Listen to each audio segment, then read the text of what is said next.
రెడ్డి అన్న కూడా వచ్చారు. అలాగే తెలుగుదేశం పార్టీ జిల్లా అధ్యక్షులు పేద రవిచంద్రన్న వారు కూడా వేదిక మీద ఆసీనులై ఉన్నారు. మనకు దీని తర్వాత ఒక కార్యక్రమం ఉంది, ఎక్కువ టైం లేదు కాబట్టి క్విక్గా ఒక నలుగురు మాట్లాడతారు. మొట్టమొదటిగా మన తెలుగుదేశం పార్టీ జిల్లా అధ్యక్షులు పేద రవిచంద్ర గారు వారి సందేశాలు.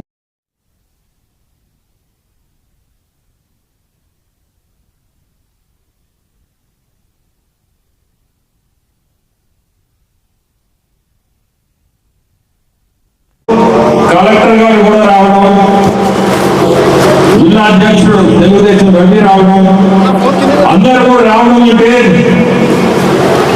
ఉదయగిరికి బలం.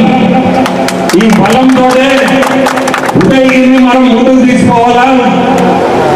మీ అందరికీ కూడా చెప్పేది ఒకటే, మీరందరూ కూడా లీడర్లు కానీ ప్రతి ఒక్కరూ మీ సొంత విషయాలన్నీ పక్కన పెట్టి పార్టీని చూసి పార్టీని ఎట్లా మనం దీన్ని బలపరచాలా అనే కార్యక్రమంలో ఉండండి.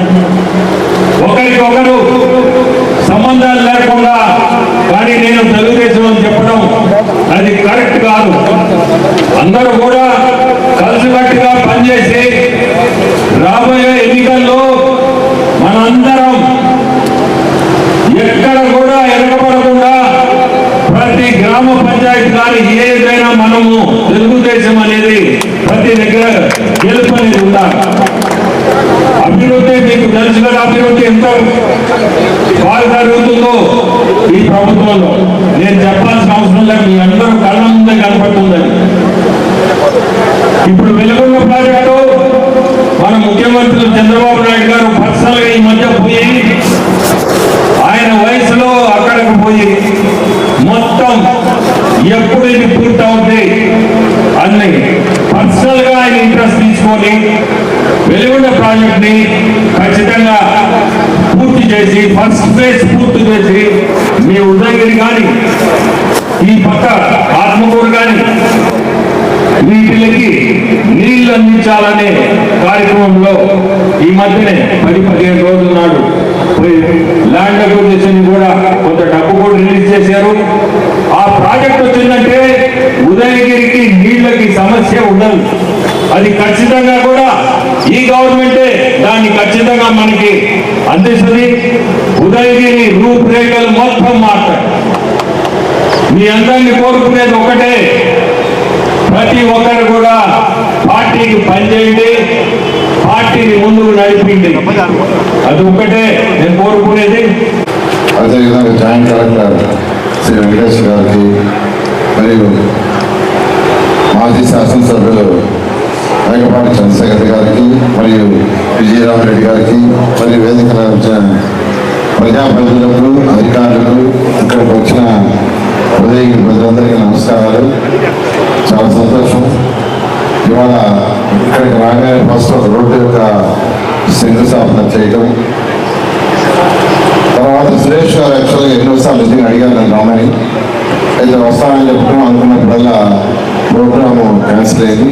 ఈరోజు పార్లమెంట్ సభ్యులు వెంకట ప్రభాకర్ రెడ్డి గారు, నేను మరియు పేద రవిచంద్ర కలెక్టర్ గారు కూడా రమ్మన్నాం. మీరు కూడా రండి, ఉదయగిరి మండలం వాళ్ళకి సంబంధించిన సమస్యను డిస్కస్ చేస్తాం. మీ యొక్క అధికారులందరూ కూడా తీసుకురమ్మన్నాను. కలెక్టర్ గారికి ఏం చెప్పానంటే జాయింట్ కలెక్టర్ కావచ్చు, ఆర్టీఓ కావచ్చు, మిగతా అధికారులందరూ కూడా పిలవండి, అందరితో కూర్చొని డిస్కస్ చేస్తాం. ఉదయగిరి సమస్యని చెప్పడం జరిగింది. దాంతో వాళ్ళు కూడా తీసుకొచ్చారు.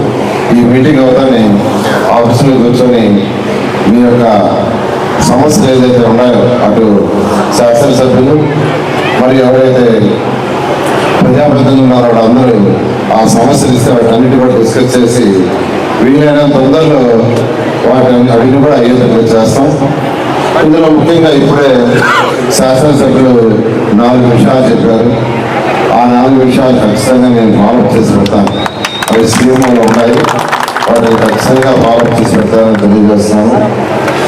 ఈరోజు తీసుకుంటే సంక్షేమానికి యాక్చువల్గా ఇంతవరకు 1,00,00,000 మీకు మీ యొక్క 8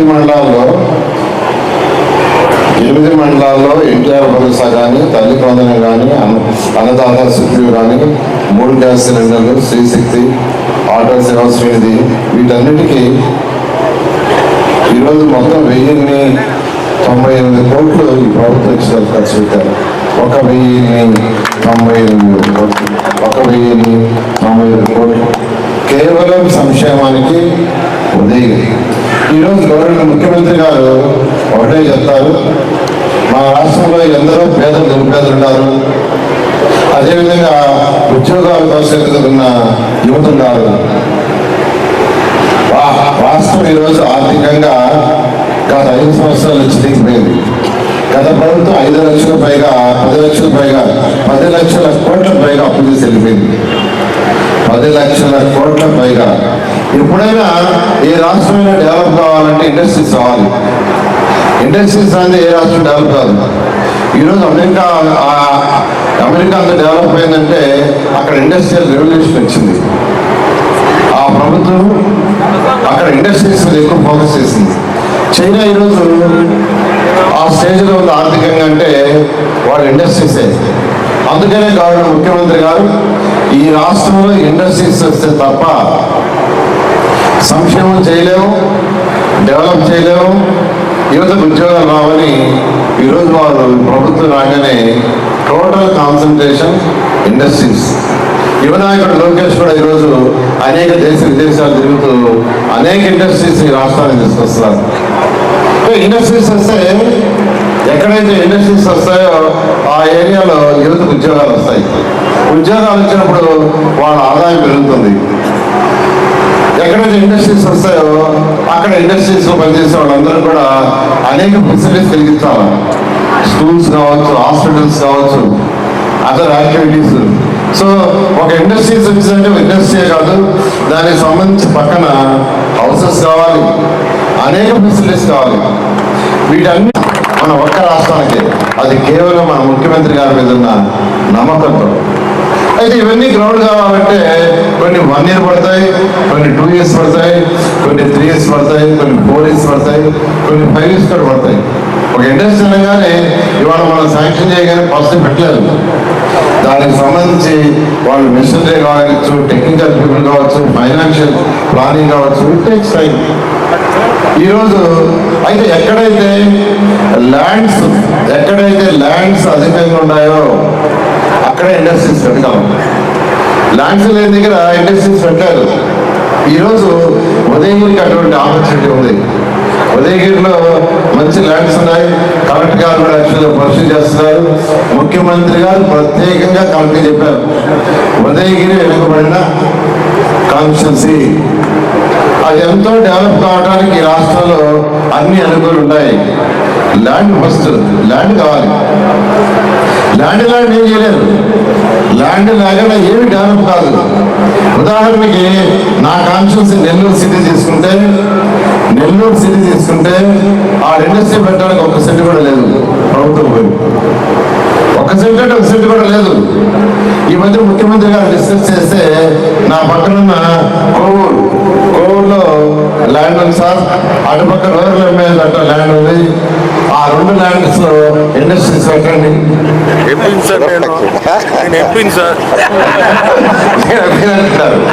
అన్ని మీరే సార్, ఎడ్యుకేషన్ అంతా మీరే.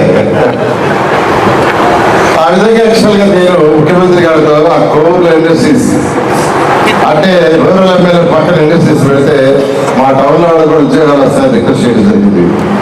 అయితే మీ కాన్స్టిట్యున్సీలో చక్కటి ల్యాండ్స్ ఉన్నాయి, కలెక్టర్ గారు పరిశీలన చేస్తారు. ఆల్రెడీ డిఫెన్స్ ఇండస్ట్రీస్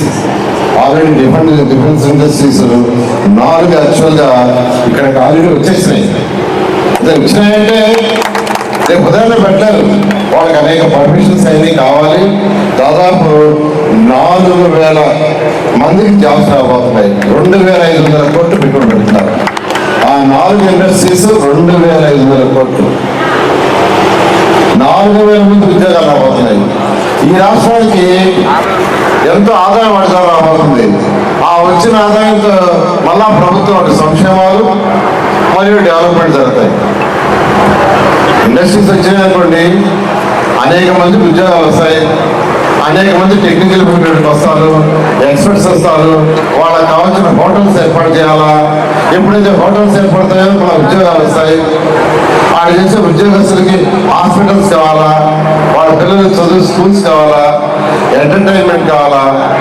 ఇలా ఎకో సిస్టమ్ డెవలప్ అయ్యి ఈ యొక్క ఉదయగిరి కాన్స్టిట్యున్సీ డెవలప్ కావాలని గౌరవ ముఖ్యమంత్రి గారు ప్రత్యేకంగా అటు కలెక్టర్ గారికి మరియు శాసనసభ్యులతోనూ తర్వాత ఎంపీ గారితో అందరితో డిస్కస్ చేయడం జరిగింది.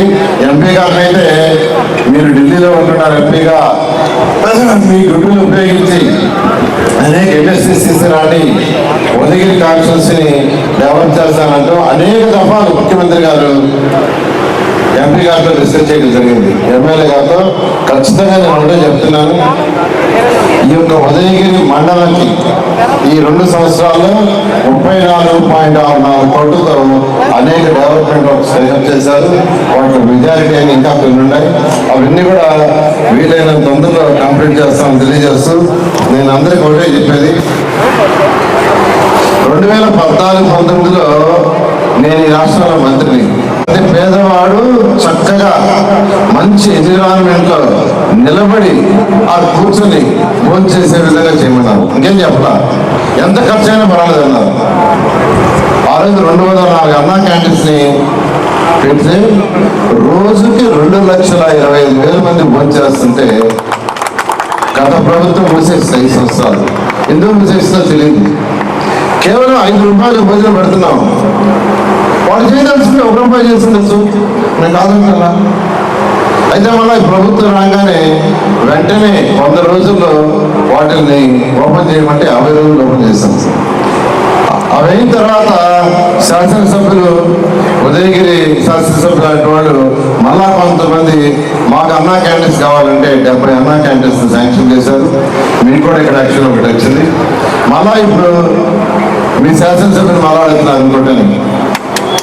అయితే ముఖ్యమంత్రి గారు ఫస్ట్ 70ని మొదలుపెట్టి చేయండి, తర్వాత శాంక్షన్ చేస్తామన్నారు. ఖచ్చితంగా నెక్స్ట్ టైం శాంక్షన్ చేసేటప్పుడు మీ ఉదయగిరికి ఖచ్చితంగా చేస్తానని ఈ సందర్భంగా తెలియజేస్తూ, అదేవిధంగా గత ప్రభుత్వంలో నేను ఈ శాఖ మంత్రిగా ఉన్నప్పుడు ఇల్లు కట్టేది కూడా నాకే ఇచ్చినారు ముఖ్యమంత్రి గారు, హౌసెస్. అయితే నేను అమరావతి రాజధాని కోసంగా అనేక దేశాలు తిరిగా. China, Japan, Russia, Singapore, Malaysia, Ashgabat, Asthana, Amaravati రాజధాని కోసం. అంటే అక్కడ ఉన్న రాజధాని చూసి రావడానికి అక్కడికి పోయినప్పుడల్లా పేదవాళ్ళు ఇల్లు చూశారు. పేదవాళ్ళకి ఇల్లు ఎలా ఉన్నాయని మనలాగా 4 గోడలు కట్టి స్లాబ్ వేసే కాదు, అక్కడ చాలా చక్కగా ఉంటాయి.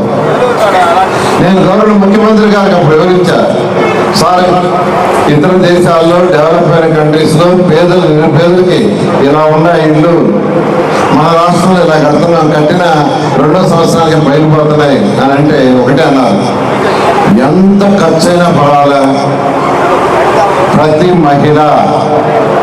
మహిళ తన భర్తతో పిల్లలతో ఆనందంగా ఉండేది కట్టాలి, అంతే.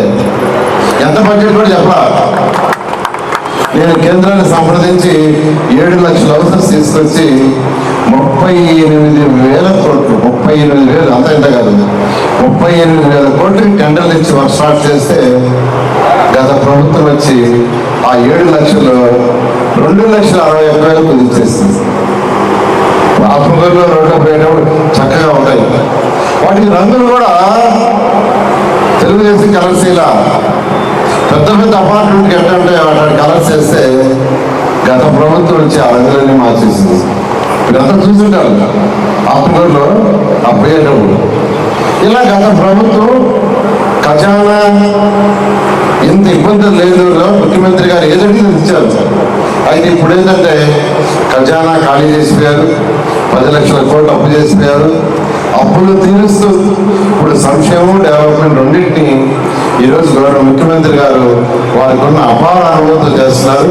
ఖచ్చితంగా వెనుకబడిన ఈ కాన్స్టిట్యున్సీని అటు వేమిరెడ్డి ప్రభాకర్ రెడ్డి గారు ఎంపీ గారు మరియు ఉదయగిరి ఎమ్మెల్యే వారిద్దరి యొక్క దాంతో వాళ్ళు ఏమేమి కావాలి, ఎందుకంటే ప్రజాప్రతినిధులు కాబట్టి మీ సమస్యలు వాళ్ళు చెప్తుంటారు కాబట్టి ఏదైతే ఉన్నాయో వాటిని మా లెవెల్లో అంటే ఇక్కడ కలెక్టర్ లెవెల్లో చేయగలిగితే కలెక్టర్ చేస్తాం, లేదంటే ముఖ్యమంత్రి గారు తీసుకొని ముఖ్యమంత్రి గారికి చేస్తాం, లేదు శాసనసభలో శాసనాలు చేయాల్సి ఉంటే శాసనసభలో డిస్కస్ చేసి శాసనం చేసి ఖచ్చితంగా ఈ ఉదయగిరిని అన్ని విధాలు డెవలప్ చేస్తామని తెలియజేస్తూ ఈ రోజు నాకు ఇంత అవకాశం ఇచ్చినందుకు.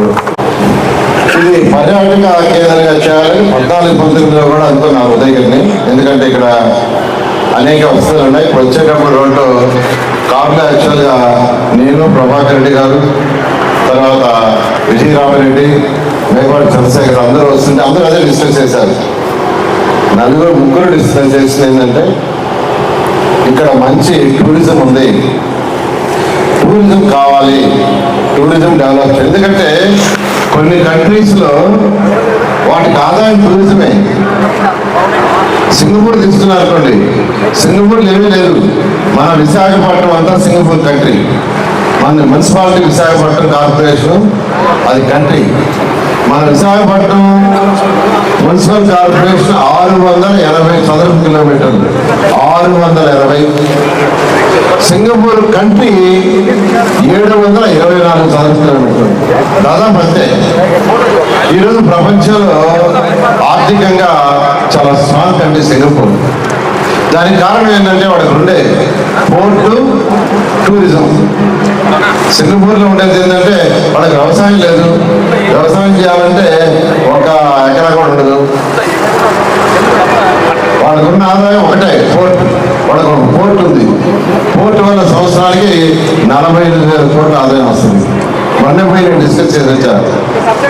Tourism major income tourism. కాబట్టి ముఖ్యమంత్రి గారు టూరిజం డెవలప్ చేయమంటున్నారు. ఇప్పుడు మళ్ళా మీ యొక్క శాసనసభ్యులు మళ్ళా ఇచ్చారు. ఖచ్చితంగా దీన్ని కేంద్రానికి పంపించి